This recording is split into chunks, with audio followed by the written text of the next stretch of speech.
धीरे धीरे वो सफ़र शुरू हुआ। पहले में आई वॉज़ वेरी कॉन्फिडेंट कि आई वॉज़ लाइक कि मैं निकाल दूँगी फर्स्ट अटैम्प्ट में ही और इस तरह से, बट वो एक मेरे लिए शौक था कि जब फर्स्ट अटैम्प्ट में आई वॉज़ नॉट सक्सेसफुल, तो वो एक झटका जो लगा वो, लेकिन पेरेंट्स का सपोर्ट था।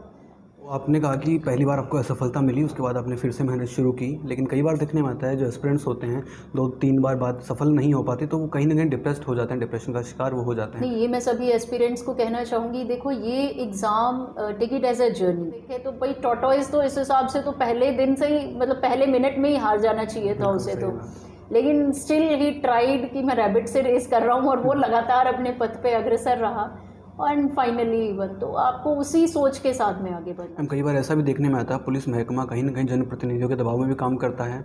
अगर कोई केस होता है, विधायक जी का फ़ोन आता है कि ये हमारा व्यक्ति, हमारा कार्यकर्ता, इसके खिलाफ जो FIR है वो दर्ज नहीं होनी चाहिए, ऐसे भी कई मामले सामने आते हैं। तो मैम पहली बात तो इस बारे में आप क्या कहना चाहेंगे, और नंबर 2, या कभी आपको ऐसी परिस्थिति का सामना करना पड़ा है? देखो हमारे सामने दो पक्ष होते हैं, एक मुलजिम पक्ष होता है और एक पीड़ित पक्ष होता है। अगर हम पीड़ित पक्ष की सुनेंगे तो वो सही लगता है, मुलजिम पक्ष की सुनेंगे तो वो अपने हालात, परिस्थिति इस तरह की बताएगा कि भी मेरी तो कोई गलती ही नहीं है। अब ये तो आपका डिसीजन है कि आप किस हिसाब से उसको त्वरित, मतलब एक तरह से न्याय, जो पुलिस के पास कुछ हद तक पावर होती है कि हम कुछ इमीडिएट रिलीफ उसको दे सकते हैं। हम घूसखोरी और भ्रष्टाचार का जहाँ भी नाम आता है सबसे पहली छवि पुलिस वालों की बनती है। घूसखोरी में पुलिस वाले आगे रहते हैं, ऐसा समाज का मानना, और ये बातें चलती आ रही हैं। एक हमारे गांव में बुज़ुर्ग बैठते हैं तो एक कहानी अक्सर वो कहते रहते हैं कि एक व्यक्ति था जो आके हमसे कहता है कि 20 साल बाद मेरा केस है जिससे रफा दफा मैं हुआ हूँ और मैं अपनी सच्चाई पे था, आज मामला पूरा हो चुका। तो एक बुज़ुर्ग व्यक्ति वहाँ बैठे थे तो वो कहते हैं कि तुमने ये आज 20 साल इस मामले में लगा दिए, अगर 5,000 रुपये दरोगा जी को दे दिए होते तो आज 20 साल तेरे ख़राब ना होते। तो हकीकत में ये चीज़ें हैं कि आज भी दरोगा जी को 5 या 50,000 रुपये दे के हम मामले को रफा दफा करा सकते हैं। ऐसे कई जगह मामले आते हैं। तो मैम ये घूसखोरी पुलिस महकमे में बढ़ती जा रही, कम नहीं हो रही दिन ब दिन, क्या कहना चाहेंगे इस बारे में? 182 में हम उसमें इस्तगासा देते हैं कोर्ट में, वो एक नॉन कॉग्निजेबल ऑफेंस है कि यदि आप झूठा केस दर्ज कराते हैं तो उसमें फ़ाइन का प्रावधान है। तो वो भी पुलिस के द्वारा कई जिलों में कार्रवाई कराई जा रही है, जिससे कि लोगों में भी थोड़ा डर हो कि आप झूठे केसेस ना कराएं। मैम एक दौर था जब बाल विवाह, मृत्यु भोज, दहेज, ये कुछ प्रथाएं थी, इनको बाद में कुप्रथाएं माना गया और इनके खिलाफ कानून भी बने। वर्तमान में देखें तो बाल विवाह कम हो रहे हैं, लेकिन हो रहे हैं। आप जिस क्षेत्र में हैं वहाँ पर भी बाल विवाह हो रहे हैं, मृत्यु भोज भी हो रहे हैं, और पुलिस को इन बातों का पता भी रहता है, पुलिस की नज़रों के सामने ये सब कुछ हो रहा है, फिर भी मैम कानून के खिलाफ ये सब कुछ हो रहा है, फिर भी इन पर क्यों कड़ी कार्रवाई नहीं हो पाती? आप देखोगे पॉक्सो के कई केसेस राजस्थान में ऐसे रहे हैं, मुझे लगता है केवल वो यहीं इस स्टेट में ही ऐसे एग्जांपल्स है कि विद इन 7 डेज़ आपने कन्विक्शन भी करा दी है, मतलब चालान भी पुटअप हो गया है, कोर्ट में भी चला गया और फास्ट ट्रैक कोर्ट में उसको विद इन 7 डेज़ हमने मुलजिम को कन्विक्शन भी करा दी है, विद इन 7 डेज़ 10 डेज़, ऐसे कितने इंस्टांसेस हैं। मैं एक इंटरव्यू देख रही थी अब्दुल कलाम साहब का, सो ही सेड कि वो पायलट बनना चाहते थे बट ही गॉट रिजेक्टेड, वो नहीं बन पाए, और बाद में ही वो जब प्रेसिडेंट बने तो ही बिकेम दी पूरी एयरफोर्स के ऑब्वियसली वही कमांडर थे और उन्होंने फाइटर जेट चलाया। भगवान श्री कृष्ण ने भी जैसे इसमें कहा है कि भाई कर्म करते रहें, फल की चिंता ना करें। तो बहुत ज़रूरी है कि आप लगातार कर्म करते रहें, फल अपने आप मिलेगा, आज नहीं तो कल, कल नहीं तो परसों। नमस्कार, मैं रितेश पारिक स्वागत करता हूं आप सभी का द उड़ान साथ साथ में। आज की खास मुलाकात 2012 बैच के IPS ऑफिसर जिन्होंने मात्र 22 साल की उम्र में भारत के सबसे टफेस्ट एग्ज़ाम माने जाने वाले UPSC को क्रैक किया, UPSC में सफलता हासिल की और उसके बाद IPS ऑफिसर बनी और राजस्थान कैडेट इनको मिला। उसके बाद प्रदेश में कई ज़िलों में इन्होंने काम किया और वर्तमान में प्रदेश का नवगढ़ जिला दूदू, उसमें SP के तौर पे ये कार्यरत हैं। तो आइए शुरुआत करते हैं, मुलाकात करवाते हैं आपकी IPS पूजा अवाना मैम से। नमस्कार मैम, स्वागत करता हूँ आपका उड़ान साथ साथ में। मैम आप IPS ऑफिसर हैं, वर्तमान में SP के बतौर आप तैनात हैं दूदू में। मैम सबसे पहले आपके सफ़र के बारे में, आपके संघर्ष से सफलता तक की कहानी हम जानना चाहेंगे। आपने 2010 में सुनाया, हमने तैयारी शुरू की, उसके बाद आप असफल हुई, सफलता आपको मिली और वर्तमान में आप SP के बतौर तैनात हैं दूदू में, तो पूरा सफ़र हम जानना चाहेंगे मैम। डेफिनेटली ये मेरा UPSC में 3rd अटैम्प्ट था जिसमें मैं सक्सेसफुल हुई। तो नो डाउट जैसा कि बताते हैं UPSC जो एग्ज़ाम है टफेस्ट एग्ज़ाम है और मदर ऑफ़ ऑल एग्ज़ाम्स भी इसे कहा जाता है। तो पर एक चीज़ मेरे साथ जो अच्छी रही इस पूरे सफ़र के दौरान कि एक तो पेरेंट्स का मोटिवेशन बहुत मेरे साथ में रहा, उनका सपोर्ट मुझे काफ़ी अच्छा मिलता रहा। उनकी तरफ से एक लगातार जो एक गाइडेंस होती है, जो एक मोटिवेशन रहती है, एक सपोर्ट रहती है, वो मेरे साथ था। कहीं ना कहीं उन्होंने ही एक तरह से मुझे राह दिखाई। और दूसरा एक था कि मेरा एकेडमिक्स की तरफ थोड़ा सा इंटरेस्ट ज़्यादा था, तो इसलिए भी मुझे लगता है कि शायद मेरे लिए थोड़ा सा डिस्ट्रैक्शन जिसे हम आज कहते हैं, जैसे व्हाट्सएप है, फेसबुक है, सोशल मीडिया है, तो बड़ा मुश्किल है सोशल मीडिया से दूर रहना है। जिस तरह के संसाधन आजकल रूरल एरियाज़ में भी मिल जाते हैं, तो मे बी शायद आई वॉज लकी कि उस टाइम पे इतना डिस्ट्रैक्शन नहीं था, एकेडमिक्स में इंटरेस्ट था और थोड़ा सा पेरेंट्स का उनका गाइडेंस रहा। तो उस समय ये सोचा, जैसे फादर मेरे ज़रूर चाहते थे कि पुलिस में उनकी डॉटर पुलिस में जाए। मदर का भी ये था that she should be independent, she should be empowered. तो उनकी डॉटर एक एम्पावर्ड विमेन के तौर पे, एक रोल मॉडल के तौर पे सोसाइटी में वर्क करे। तो शुरू से एक जो थिंकिंग था वो ये था।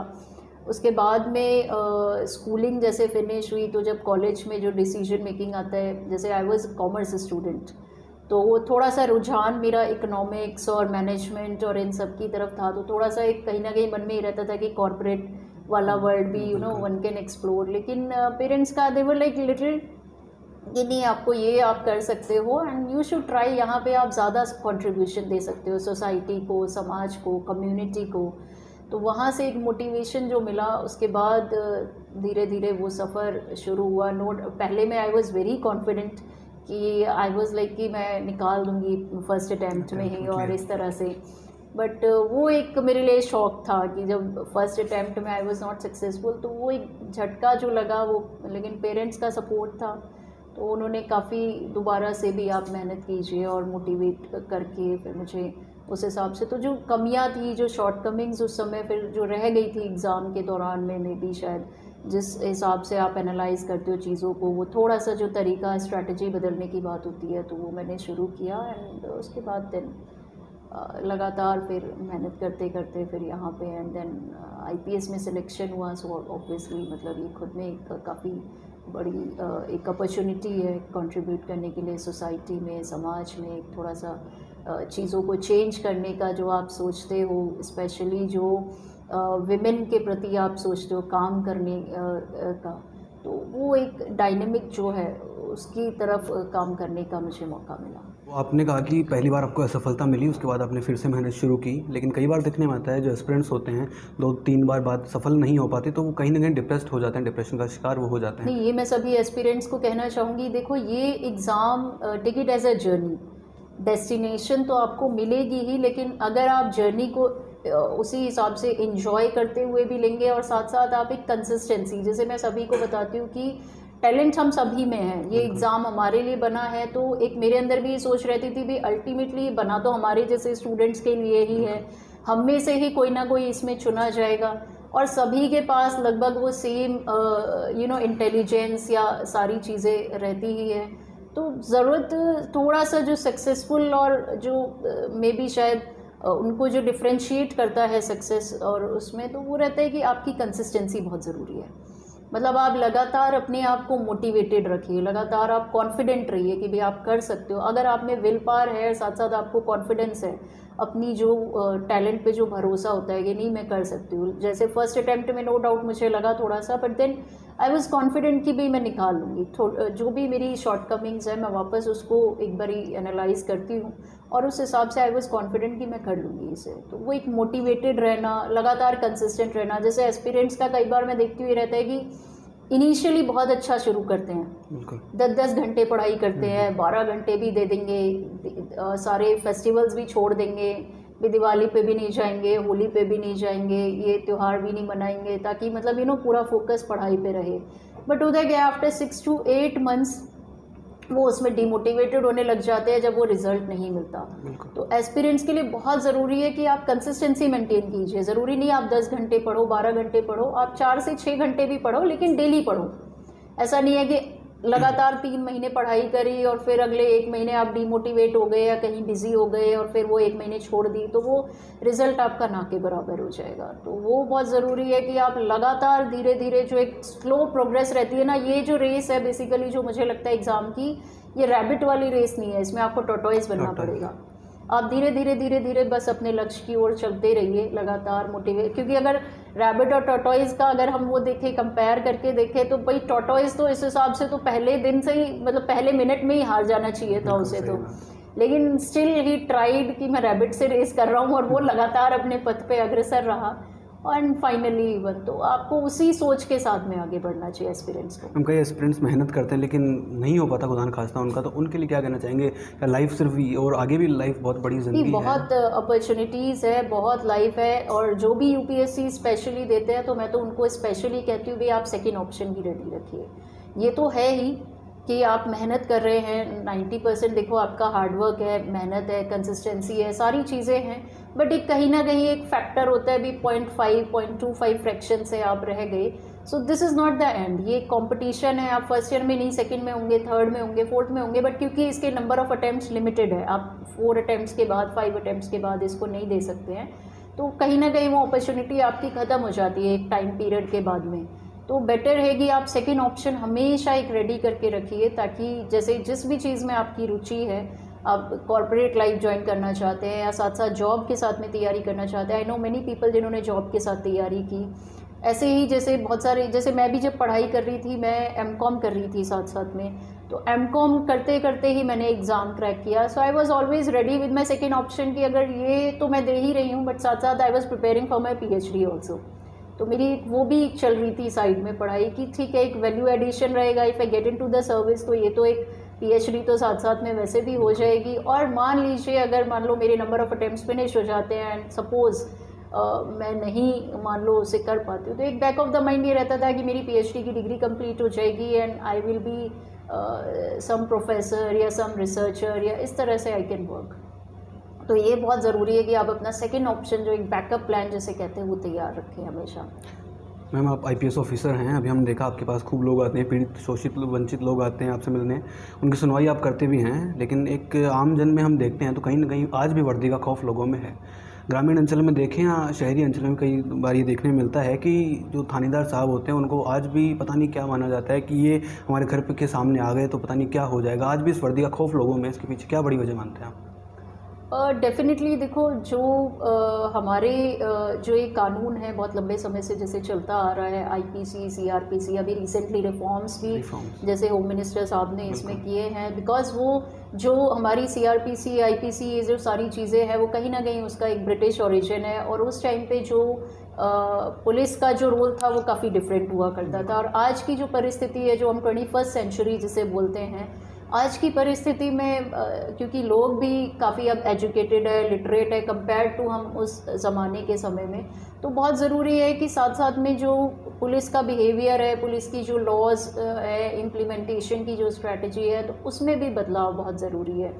तो इसमें हमारा हालांकि लगातार निरंतर हमारा प्रयास रहता है कि हम समाज से जुड़े रहें, चाहे वो CLG मीटिंग्स के थ्रू हो, चाहे जन सुनवाई के थ्रू हो, चाहे जन शिविर हम लगाते हैं अलग अलग जगह, या अभी रिसेंटली जैसे हमारे कार्यक्रम चल रहे हैं, ऑपरेशन गरिमा हमारा चल रहा है, तो स्कूल में बच्चियों को थोड़ा अवेयर करना, उनके राइट्स के प्रति उनको वो करना, तो ये सब एक्टिविटीज़ मुझे लगता है बहुत ज़रूरी है, ताकि हम, क्योंकि लोगों के मन में तो वो डर है और वो जनरेशन से चलता आ रहा है, तो बहुत ज़रूरत है कि पुलिस को इनिशिएटिव लेकर के स्पेशली सीनियर लेवल पे और राइट फ्रॉम कॉन्स्टेबलरी लेवल से लेकर के ऊपर तक, कि हम जनता के बीच जाएं और उनकी थोड़ी सी समस्याओं को सुने और लगातार उनसे संपर्क में रहे। तो ये बहुत ज़रूरी है कि हमारी जो पुलिस का व्यवहार है वो, उसमें बहुत सुधार की आवश्यकता है, जिसके लिए हम कर भी रहे हैं काफ़ी कोशिश, और आई एम श्योर आने वाले समय में काफ़ी बेटर हो जाएगा, क्योंकि लोग भी अब अवेयर हैं, RTI जैसी पावरफुल उनके पास में एक्ट है, साथ साथ अब लोगों को अपने राइट्स भी पता है, ह्यूमन राइट्स भी पता है,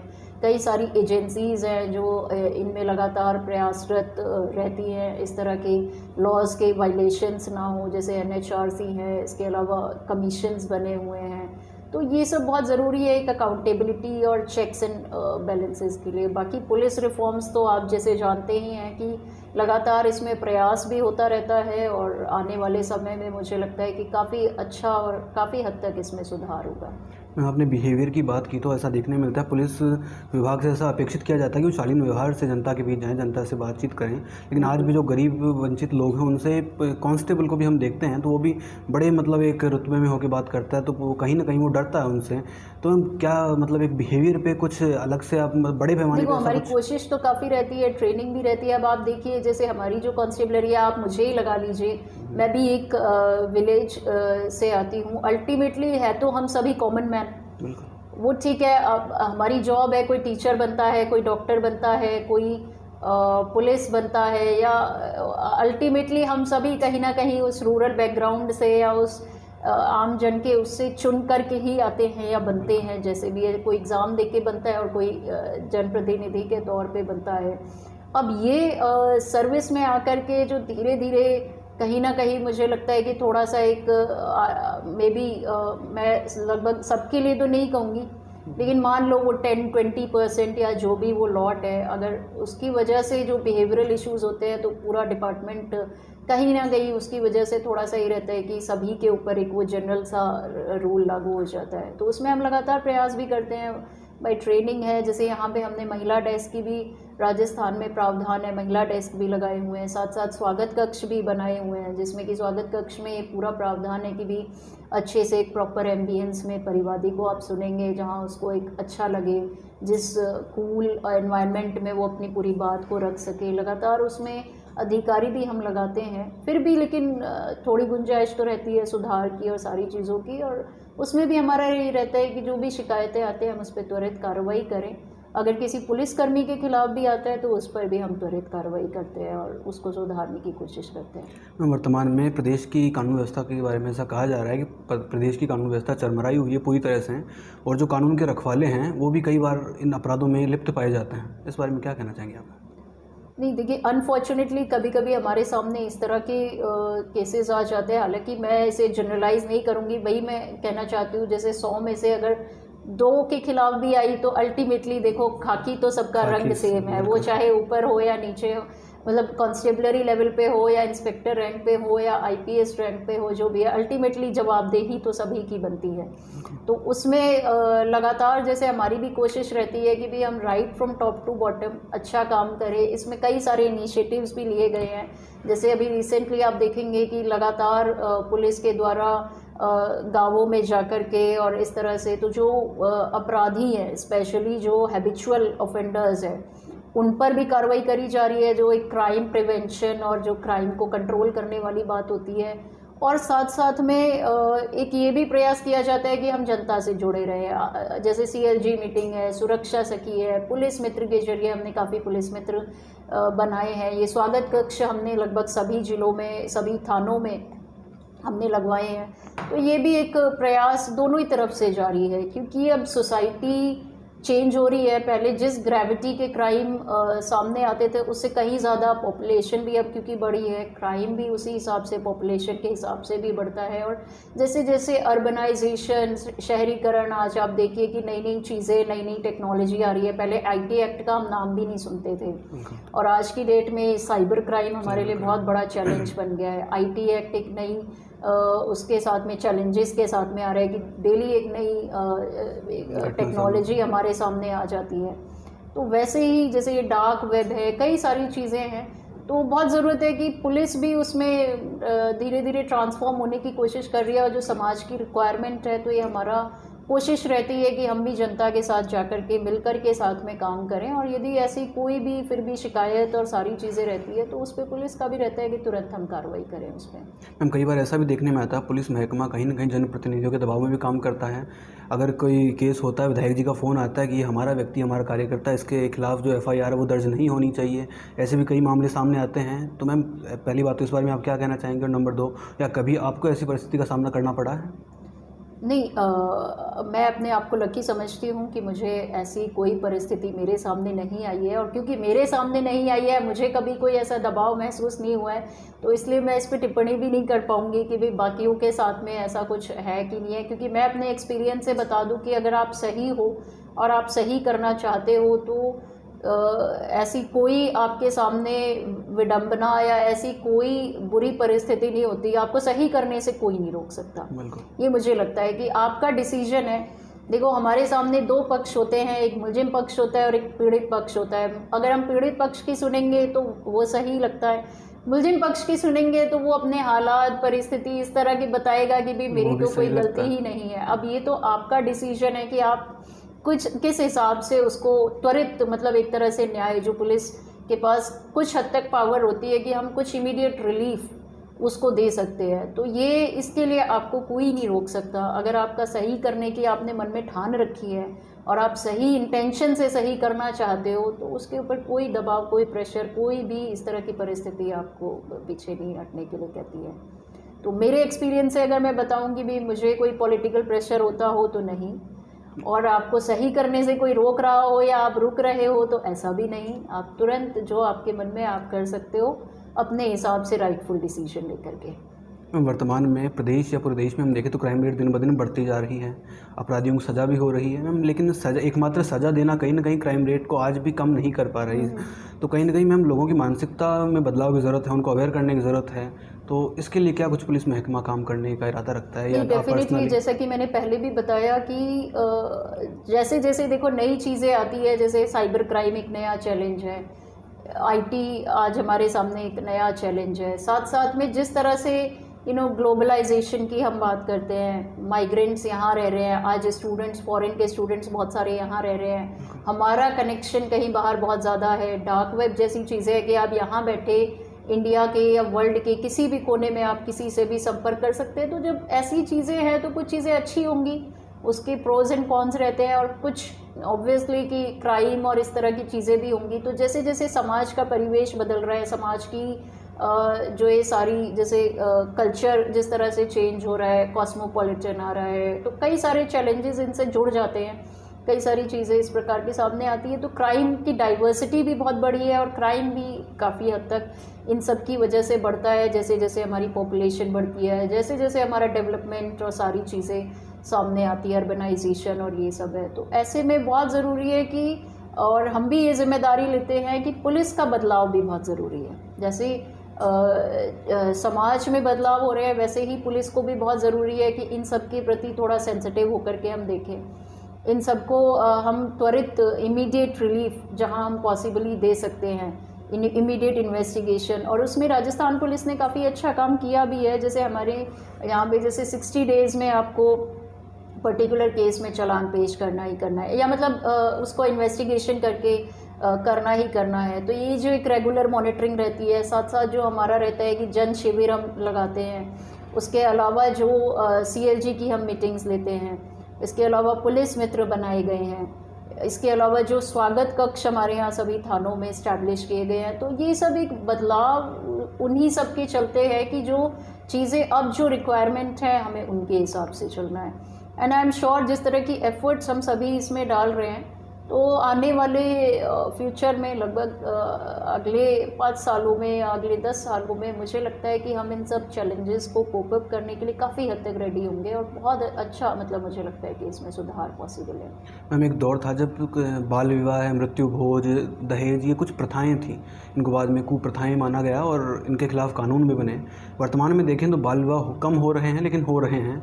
आप जिस क्षेत्र में हैं वहाँ पर भी बाल विवाह हो रहे हैं, मृत्यु भोज भी हो रहे हैं, और पुलिस को इन बातों का पता भी रहता है, पुलिस की नज़रों के सामने ये सब कुछ हो रहा है, फिर भी मैम कानून के खिलाफ ये सब कुछ हो रहा है, फिर भी इन पे क्यों कड़ी कार्रवाई नहीं हो पाती? और क्यों आज पूर्ण रूप से हम कह सकें कि हमारे क्षेत्र में बाल विवाह नहीं है, न दहेज है, न मृत्यु भोज हमारे क्षेत्र में? देखो, जैसा कि आपने बताया पहले ज़्यादा थे, बिल्कुल, अब थोड़ा कम है। तो वो थोड़ा कम का रीज़न दोनों ही चीज़ें हैं। एक तो जागरूकता, उनको जागरूक भी काफ़ी हद तक किया है। आज जो बच्चे हैं, जैसे स्कूल्स, पहले अगर आप देखोगे कि एक पर्टिकुलर एरिया में एक स्कूल हुआ करता था, आज उसी पर्टिकुलर एरिया में 10 स्कूल है। तो एक अवेयरनेस, और उनमें भी लगातार जैसे पुलिस भी जाती है, प्रशासन भी जाता है, लगातार बच्चों से, टीचर्स से उनसे संपर्क होता है, तो उससे भी काफ़ी हद तक फ़र्क पड़ता है। पर दूसरी चीज़ है कि कंप्लेंट, यदि पुलिस के पास कंप्लेंट आती है, क्योंकि ये एक जो ऑफेंस है इसमें प्रशासन और पुलिस मिलकर के इसमें कार्रवाई करते हैं, तो यदि इस प्रकार की कोई कंप्लेंट आती है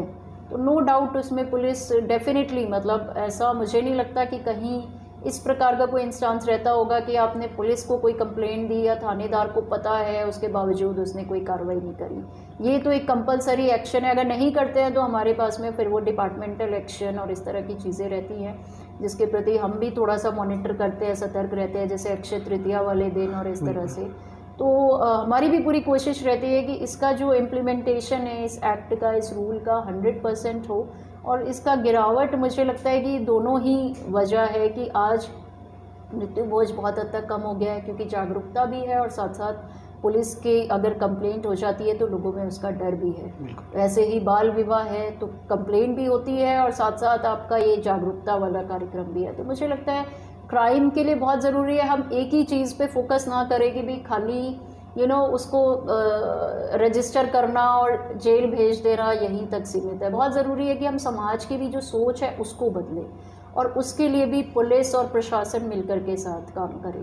तो बहुत सारे विभाग ऐसे हुए हैं, जैसे पुलिस मित्र हमारे साथ जुड़े रहते हैं, तो कहीं पर भी कोई भी इस प्रकार की सूचना होती है तो हमारी कोशिश ये रहती है कि हम तुरंत उस पर कार्रवाई करें। और यदि फिर भी आपको, जैसे आप कह रहे हैं कि कई बार ऐसा होता है कि भी कार्रवाई नहीं हुई या इस प्रकार की है, तो आई एम श्योर अगर हायर लेवल पे इस इशू को फ्लैग किया होगा तो डेफिनेटली अगर कहीं नीचे कोई लापरवाही बरती गई है या उनके स्तर पर अगर कोई इस प्रकार का रहा है कि वो नहीं कर पाई है, जो भी वजह रही है, तो उसका भी अंडर इंक्वायरी लेकर के हमारा कोशिश रहती है कि हम उसको ठीक करें। हमारे संविधान ने दलित समाज की सुरक्षा के लिए SC/ST एक्ट बनाया, वो प्रभावी एक्ट है, लेकिन वर्तमान में SC/ST के जो हमारे भाई बहनें लोग हैं उनको मोहरे के तौर पर इस्तेमाल किया जाता है। ना प्रतिशोध निकालने के लिए कहीं ना कहीं उनको मोहरा बना के SC/ST एक्ट के तहत मुकदमा करवा के वो अपना रंजिश निकालने के तौर पर इस एक्ट। देखिए, ये सारी चीज़ें मुझे लगता है कि इन्वेस्टिगेशन में बड़ी क्लियरली आ जाती है। आप SC/ST एक्ट अगर हम नंबर ऑफ़ केसेस देखेंगे तो आप उसमें क्लियरली देखेंगे कि जो चालान है वो जेन्युइन केसेस में होता है। बाकी जो इस तरह के फेक केसेस है या इस तरह से अगर किसी ने गलत तरीके से उसको कराया है तो उसमें FR भी पुलिस के द्वारा लगाई जाती है। तो मुझे लगता है कि अगर रजिस्टर किया जा रहा है तो रजिस्टर नहीं करना तो कोई ऑप्शन पुलिस के पास होता नहीं। अगर कोई आया है, हो सकता है वो जेन्युइन है, हो सकता है वो नहीं भी हो। हमें तो एक्चुअली पुलिस को तो परिवादी को एक तरह से सच मानकर ही हम आगे चलते हैं कि भी ये जो बोल रहा है सच बोल रहा है, और हमारी इन्वेस्टिगेशन उसको प्रूव या डिसप्रूव करती है, वो फैक्ट सारे सामने आ जाते हैं। तो रजिस्टर तो सभी तरह के केसेस होते हैं। बाकी अगर इस तरह का होता है तो उसमें पुलिस का भी रहता है, भी आप झूठे केसेस कराते हैं तो कोर्ट में इस्तगासा उसका भी दिया जा रहा है। 182 में हम उसमें इस्तगासा देते हैं कोर्ट में। वो एक नॉन कॉग्निजेबल ऑफेंस है कि यदि आप झूठा केस दर्ज कराते हैं तो उसमें फ़ाइन का प्रावधान है। तो वो भी पुलिस के द्वारा कई जिलों में कार्रवाई कराई जा रही है, जिससे कि लोगों में भी थोड़ा डर हो कि आप झूठे केसेस ना कराएं। और बाकी जैसे कि मैंने कहा कि क्राइम जो है वो दोनों ही तरीके से कंट्रोल होता है। एक तो रजिस्ट्रेशन और उसका तुरंत उस पर कार्रवाई होना, और दूसरा है कि जनता में भी थोड़ी अवेयरनेस डालना। तो इस प्रकार के जो भी समाज के लोग हैं उन सभी में एक अवेयरनेस की भी बहुत ज़रूरी है कि भाई आप झूठा केस ना दर्ज कराएं। अननेसेसरी आपका भी हो सकता है इसमें नुकसान हो या आपको भी आगे चल के इसमें परिणाम भोगना पड़े। तो वो भी हमारी कोशिश रहती है कि हम दोनों ही तरीके से लोगों को समझाएं। हम घूसखोरी और भ्रष्टाचार का जहाँ भी नाम आता है सबसे पहली छवि पुलिस वालों की बनती है। घूसखोरी में पुलिस वाले आगे रहते हैं, ऐसा समाज का मानना, और ये बातें चलती आ रही हैं। एक हमारे गांव में बुज़ुर्ग बैठते हैं तो एक कहानी अक्सर वो कहते रहते हैं कि एक व्यक्ति था जो आके हमसे कहता है कि 20 साल बाद मेरा केस है जिससे रफा दफा मैं हुआ हूँ और मैं अपनी सच्चाई पे था, आज मामला पूरा हो चुका। तो एक बुज़ुर्ग व्यक्ति वहाँ बैठे थे तो वो कहते हैं कि तुमने ये आज 20 साल इस मामले में लगा दिए, अगर 5,000 रुपये दरोगा जी को दे दिए होते तो आज 20 साल तेरे ख़राब ना होते। तो हकीकत में ये चीज़ें हैं कि आज भी दरोगा जी को 5 या 50,000 रुपये दे के हम मामले को रफा दफा करा सकते हैं। ऐसे कई जगह मामले आते हैं। तो मैम, ये घूसखोरी पुलिस महकमे में बढ़ती जा रही, कम नहीं हो रही दिन ब दिन, क्या कहना चाहेंगे इस बारे में? नहीं, देखिए, जैसे कि सारी चीज़ें मैंने बताया कि क्राइम भी बढ़ा है, डाइवर्सिटी भी बढ़ी है, क्राइम की पॉपुलेशन भी बढ़ी है, बहुत सारे नए चैलेंजेस भी आए हैं। तो नो डाउट अब क्योंकि जनता अवेयर है, पहले में भी शायद ये एक, मुझे लगता है कि एक एक्सेप्टेबल सा ट्रेंड रहा होगा। जैसे आपने बताया वो बड़े बुजुर्ग जो मानते हैं तो उनकी जनरेशन में भी शायद कि लगभग ट्रेंड रहता होगा कि वो शायद रजिस्टर भी नहीं होता होगा।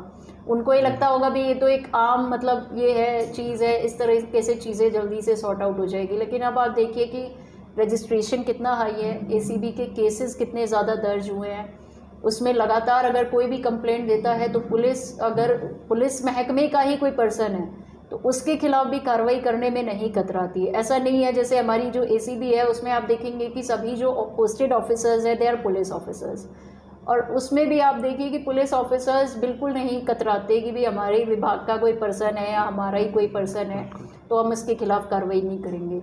ऐसे जो भी इंस्टांसेस आते हैं, थोड़ा सा जैसे जनता भी अवेयर है वो भी कंप्लेंट करने के लिए आगे आती है, और लगातार ACB द्वारा भी इसमें लगातार कार्रवाई करी जाती है कि आप भैया आप हमें फ़ोन कीजिए। बीच में कैंप्स भी रखे गए थे सीनियर ऑफिसर्स के द्वारा और ACB के ऑफिसर्स के द्वारा कि इस तरह की जो भी शिकायत आती है आप हमें दीजिए, हम इस पर कार्रवाई करेंगे। और इस तरह के जो ब्लैक शीप मान लो है, होता है कि कुछ जैसा कि मैंने कहा कि लगभग कुछ प्रतिशत लोग हैं जिनकी वजह से मे बी शायद सभी अकाउंटेबल और सभी की जवाबदेही हो जाती है। तो उस प्रतिशत को हमारी भी कोशिश रहती है कि हम उसको कम करें ताकि जो एक जन धारणा है वो बदली जा सके। उनके मन में जो एक खौफ है, उनके मन में जो एक ये धारणा बनी हुई है, पहले ज़माने से ही बनी आई है। जैसे मैंने कहा कि पुलिस जो है वो ब्रिटिश एरा से चली आती रही है, तो वो एक धारणा है वो धीरे धीरे ख़त्म होगी। जैसे जैसे लोग अवेयर होंगे, जैसे जैसे तुरंत कार्रवाई होगी। ACB जिस तरह से यहाँ पे कार्रवाई कर रही है और लगातार जैसे कि प्रशासन का, पुलिस का ये कोशिश रहती है कि भी हम इसको कैसे भी करके इसको कम किया जा सके, मिटाया जा सके जो ये समाज में एक कुरीति के तौर पे हमारे बीच में है। तो उसमें हम प्रयासरत हैं। आई एम श्योर आने वाले समय में इसमें भी बहुत अच्छे रिजल्ट्स हमें मिलेंगे। IPS ऑफिसर आप हैं, आप सशक्त महिला हैं, तो और मैम महिला के सशक्तिकरण के लिए क्या कुछ आप अपने स्तर पे करने का इरादा रखते हैं? देखिए डेफिनेटली मेरी कोशिश ये रहती है जिस भी ज़िले में मैं जाती हूँ कि ज़्यादा से ज़्यादा जो स्कूल के जो बच्चे हैं उनसे मैं जुड़ूँ, स्पेशली जो गर्ल्स स्कूल, गर्ल्स हॉस्टल्स और वो रहते हैं, तो इनसे एक्चुअली मुझे लगता है कि जो आने वाली जनरेशन है उनको यदि हम इंस्पायर करें, जैसे एक महिला पढ़ती है तो वो ना केवल अपने परिवार का भला करेगी बल्कि अगले परिवार का भी भला, उससे 2 परिवार का भला वो कर सकती है। और दूसरी चीज़ है कि मदर पहली टीचर होती है बच्चे के लिए, तो अगर महिला पढ़ी लिखी होगी, सशक्त होगी, उसकी सोच यदि अग्रसर होगी, आगे बढ़ने की होगी, तो वो आने वाली पीढ़ी को तो हमने एक तरह से पहले ही तैयार कर दिया है कि वो भी अग्रसर और इस प्रकार की ही सोच रखेगा। वो अपने बच्चे को भी पढ़ाएगी और उसको भी आगे बढ़ने के लिए प्रेरित करेगी। तो ये बहुत ज़रूरी है। इसके लिए हमारा लगातार जैसे स्कूल्स में, कॉलेजेस में इंटरेक्शन या ये सब हमारा चलता रहता है। अभी भी जैसे ऑपरेशन गरिमा हमारा चल रहा है, तो ताकि कोई उनको परेशान ना करे, और साथ साथ हम जाकर के स्कूल की बच्चियों को इस तरह की शिक्षा, जैसे निर्भया स्क्वाड हमारा चलता है ज़्यादातर ज़िलों में, उसका भी यही पर्पज़ है कि भी महिलाओं को कोई परेशान ना करे, और साथ में इनको कोई सेल्फ डिफेंस की जो टेक्निक्स है और जो अवेयरनेस काउंसलिंग वाले जो प्रोग्राम्स हैं हम उस तरह से इनके चलाए।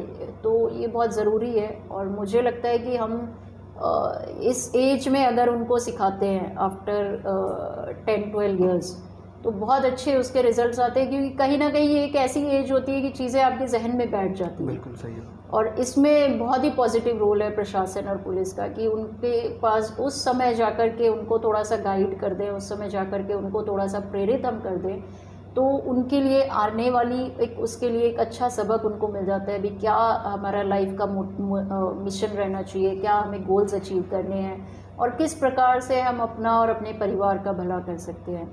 तो ये हमारी लगातार कोशिश रहती है, जिसके लिए हमने सुरक्षा सखी भी कार्यक्रम चलाया हुआ है।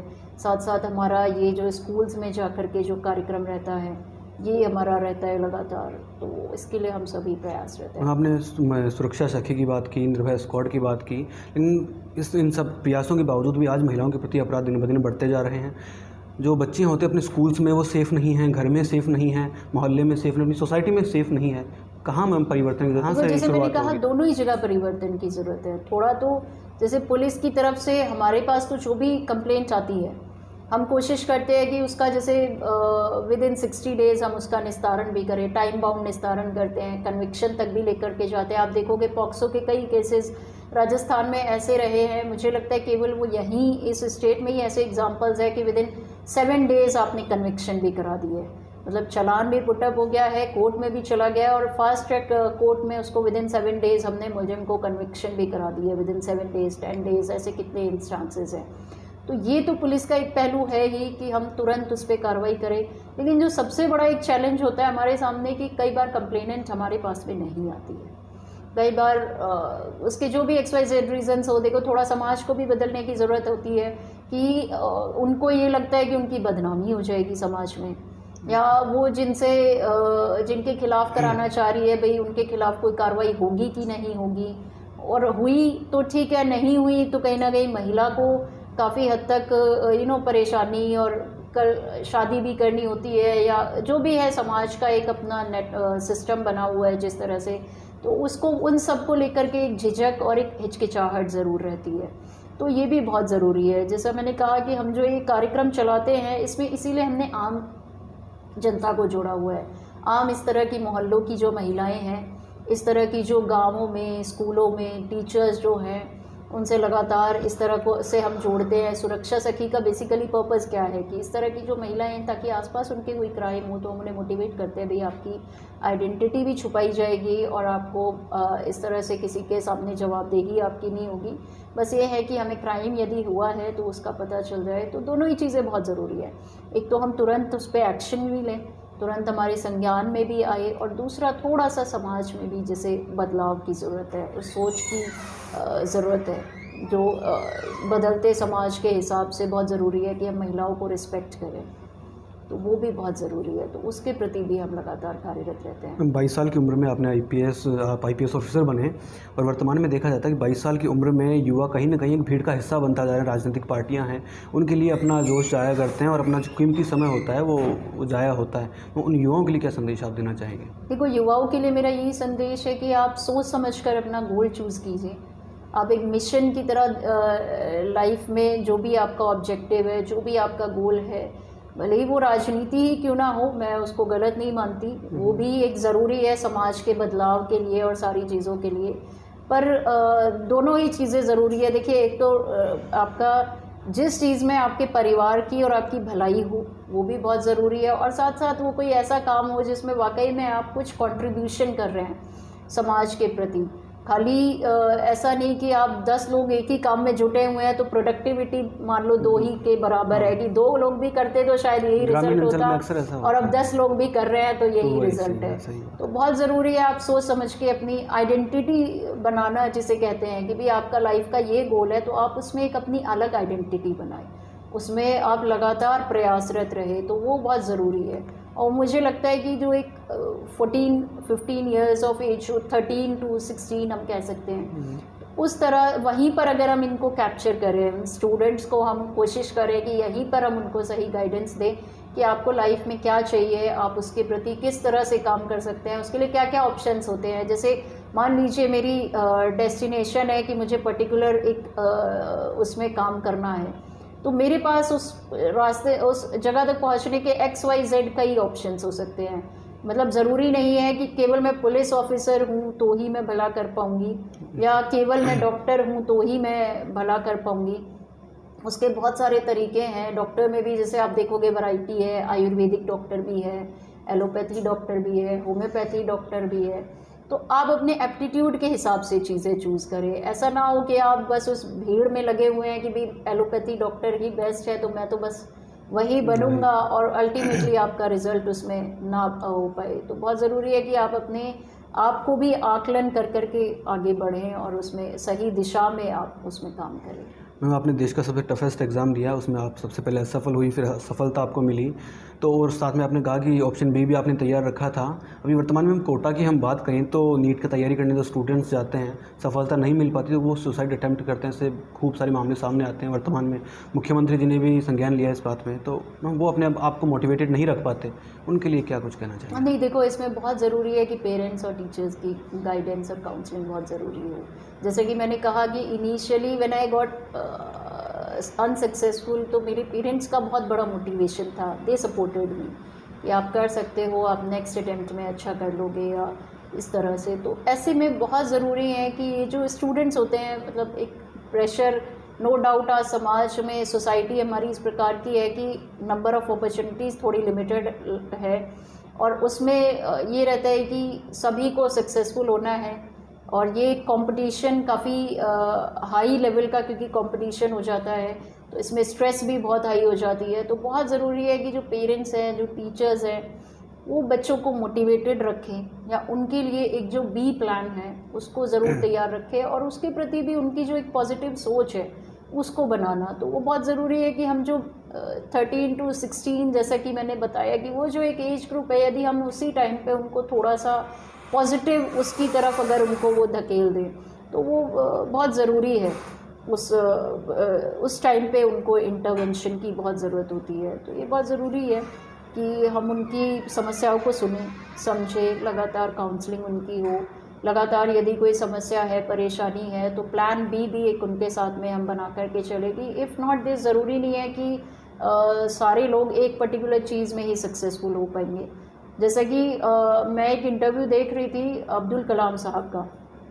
सो ही सेड कि वो पायलट बनना चाहते थे बट ही गॉट रिजेक्टेड, वो नहीं बन पाए।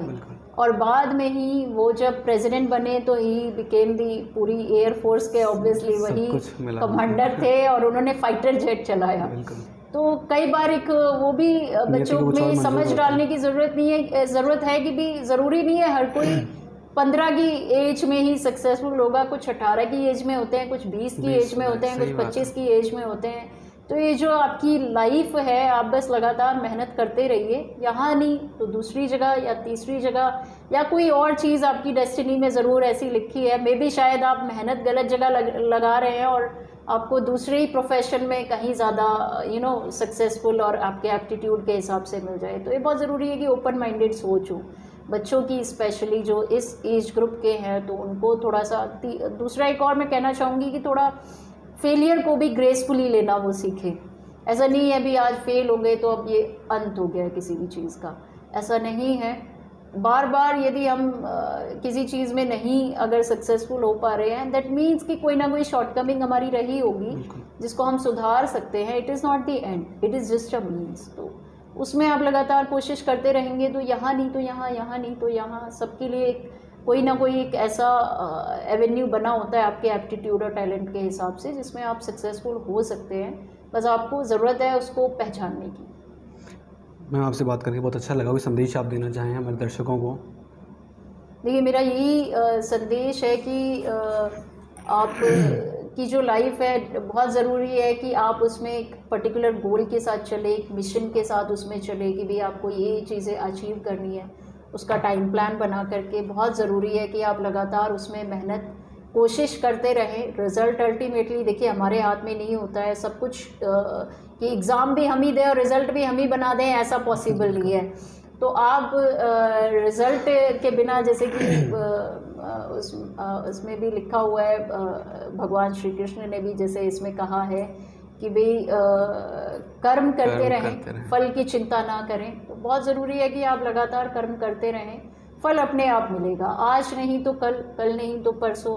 सबका एक टाइम पीरियड रहता है, सबका एक टाइम फ्रेम रहता है जिसमें एक बहुत सक्सेसफुल वाला फेज़ आता है और एक ऐसा फेज़ भी आता है जब आप बहुत डिमोटिवेटेड हो जाते हैं, जब आप बहुत लो फील करते हैं और आपको लगता है भाई अब कुछ हो नहीं पा रहा है और इस तरह से। तो बहुत ज़रूरी है कि अपना जो आपका जो कॉन्फिडेंस लेवल है और आपका जो मेहनत का लेवल है उसमें आप बिल्कुल गिरावट ना आने दें। उसको एक लगातार एक सेट पैटर्न पे मेंटेन करके रखें। हाई ज़रूर हो सकता है लेकिन एक पैरामीटर बना लीजिए कि इससे लो बिल्कुल नहीं होना चाहिए। तो वो बहुत ज़रूरी है और उसके प्रति आप लगातार वर्क करते रहें। और मेरी शुभकामनाएं सभी को, आप सभी सक्सेसफुल हो, जो भी यहाँ पर इसको देख रहे हैं, जो भी यूथ है या जो भी लोग हमसे जुड़े हुए हैं, कि आपका जो लाइफ का मिशन है वो सभी के लिए अच्छा हो और आपके लिए भी डेफिनेटली अच्छा हो। तो जैसा कि आपने देखा, हमने पूजा आह्वाना जी से बात करके बहुत अच्छा लगा। और सबसे बढ़िया बात इन्होंने युवाओं के लिए कही कि यूथ हमेशा मोटिवेटेड रहें, कि ज़रूरी नहीं कि आप हर जगह सफल हों, सफलता आपको ज़रूर मिलेगी लेकिन आप हमेशा मेहनत करते रहें। और वो कृष्ण भगवान वाली वो बात इन्होंने कही कि कर्म करते रहें, फल की इच्छा ना करें, फल ज़रूर मिलेगा आपको, लेकिन कर्म हमेशा करते रहें आप। तो मैम, बहुत अच्छा लगा आपसे बात करके, बहुत बहुत धन्यवाद मैम। Thank you.